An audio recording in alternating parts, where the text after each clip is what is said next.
Hazem Gaber, and today we're going to look at HVAC. Now, I'm not going to tell you how to do your engineering, but we're in Revit, and I've got my diffusers in, so I'm going to show you actually what I did here. So you want to get, before you do your HVAC, you want to get your ceiling done. So if you haven't gotten a ceiling in, that's what I did was I created, we've got our demolition, which is pretty much existing ceiling, and I went to modify, and I just hit it with the hammer, and then that led me to my construction drawing.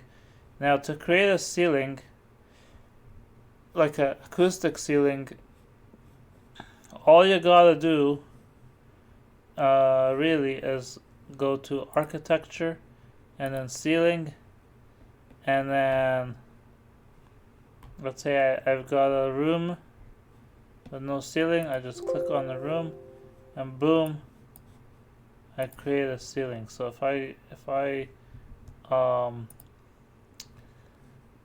actually delete the ceiling, let's say.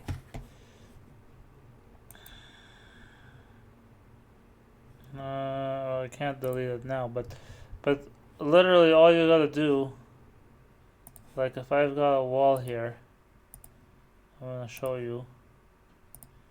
If I want to create a ceiling, I just click ceiling, and if it's a architectural ceiling, I just click on that and boom, I got a ceiling. So now the other option is you can sketch a ceiling. So you've got a number of different lines, so I can actually, let's say I can create a ceiling with a line, and then and now I've got an acoustic ceiling. Now if you click on the edge of your ceiling, for example here, let's say, and you can change the ceiling type. So I can make this a 2x4, for example, acoustic, or I can make it into a drywall ceiling, which doesn't have much. If we go to realistic texture, it'll look a bit different. But the point is, you have a number of options here for ceilings, and then if you don't like the ceiling that you've got, you can actually import another type of ceiling. So if you have any questions, please post a comment. Thank you.